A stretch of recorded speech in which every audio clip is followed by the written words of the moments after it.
enfants, je vous prie, là, écartez-vous, laissez le passage. Passez là-bas, alors. Écartez là-bas.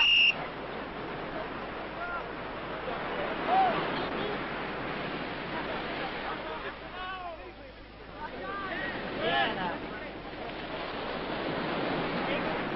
Tirez, là.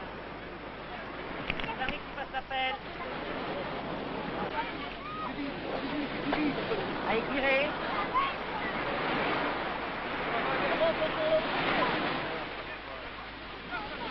Cassez-vous les enfants là.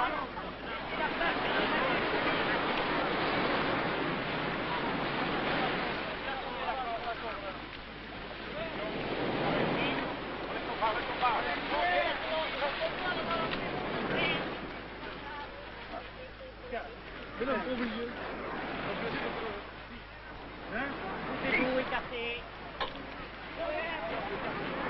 Écartez-vous.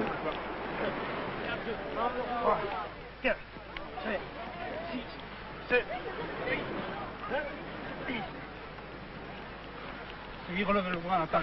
3 diables d'enfants, non plus. 1, 2, 3, 4. Attention. 7, 8, 9. Oui, à Biarritz, on sauve qui veut, et ce depuis des générations. Ici, c'est comme à la montagne chez les guides, on est souvent sauveteur de père en fils. Et comme chez les guides aussi, un homme en péril, c'est sacré. Un jour, on a bien sauvé Bismarck. Oui, comme vous voyez, je suis peintre. L'été, je fais la saison sur les plages de Biarritz comme maître nageur. Car depuis toute notre jeunesse, les Biarros ici, nous rêvons de faire carrière dans ce métier de maître nageur. C'est un métier qui est de très longue génération. C'est l'honneur du Biarro de finir là-dedans. Et oui, je suis quincaillier et dans quelques temps, je vais cesser mon travail pour passer le relais à ma femme, car je vais prendre mon service à la chambre d'Amour comme chef de poste, et cela pendant 3 mois environ. Je suis sapeur-pompier à la ville de Biarritz. Je suis détaché sur les plages pendant la saison, afin d'effectuer les sauvetages et de piloter le Zodiac. Mais oui, effectivement, je suis restaurateur et le sauvetage est devenu pour moi une véritable vocation. À partir du moment où tous mes camarades, qui sont anciens nageurs avec moi, m'ont demandé de prendre la présidence du comité qui était à créer. J'ai accepté de prendre cette présidence à la seule condition de devenir maître nageur sauveteur comme eux. Et c'est devenu une véritable passion et le sauvetage est pour moi une véritable distraction. Alors, cette vocation du sauvetage a suscité des vocations annexes. Celle-ci, qui anime Georges Hennebutt, par exemple. L'invention du matériel de sauvetage.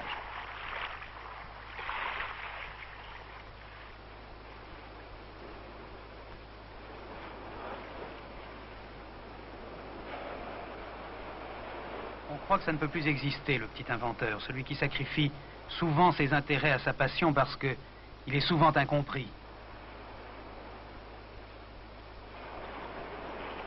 Du petit bateau élaboré à partir d'un pneu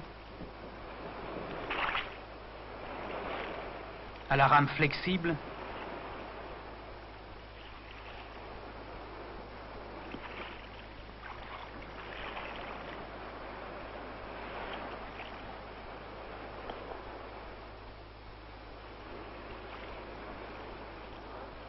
à l'engin individuel,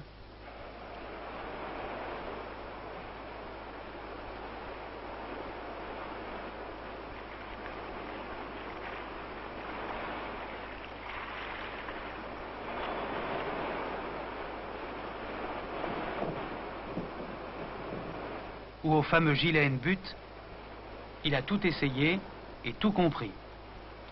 Mais cela ne va pas sans une certaine amertume. Le Lloyd de Londres a déclaré que les noyades coûtent en France annuellement près de 4 milliards, 3 milliards 850 millions. Oui, c'est un problème qui se rapproche de celui des accidents automobiles, en fait.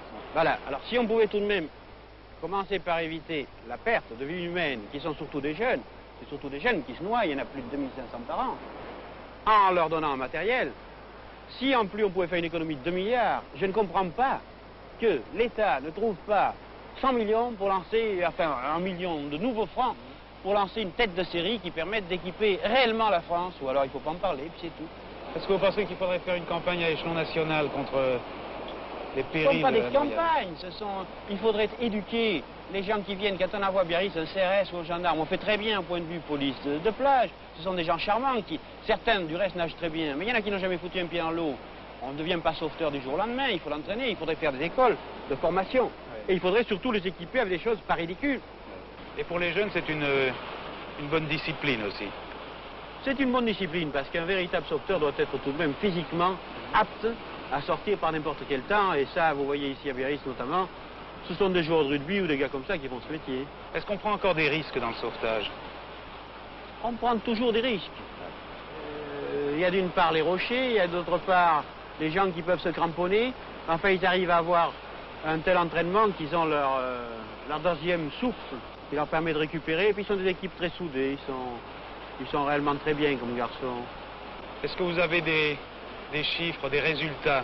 Il y en a un qui est certain, c'est la Fédération française des maîtres nageurs sauveteurs a enregistré plus de 15 000 sauvetages avec ces appareils.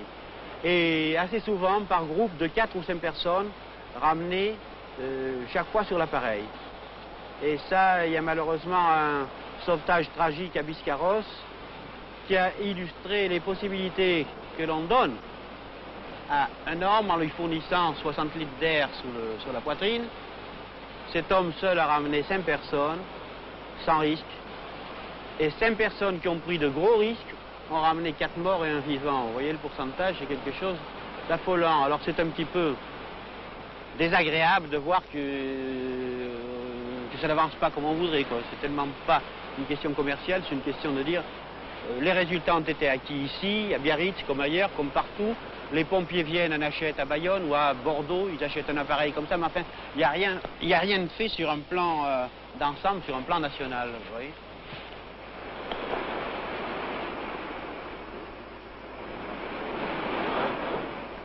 Après ce gilet maintenant adopté dans le monde entier, N-But s'est penché sur un autre problème, celui du bateau qui ne peut chavirer.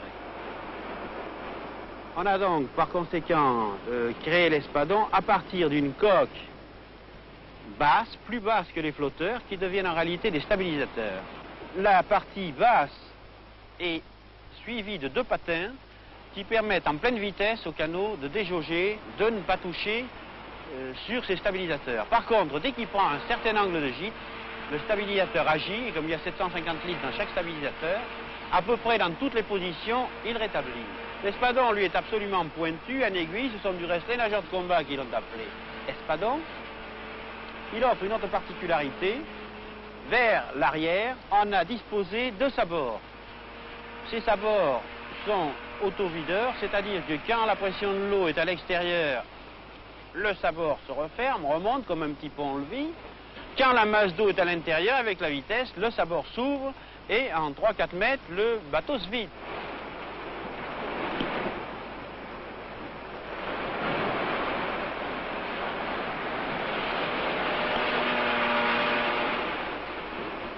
Et voilà l'espadon, le bateau miracle. Ici, pour nous, pour vous, ce n'est plus le sauvetage, c'est la beauté des images, le ballet de la mer et de son conquérant.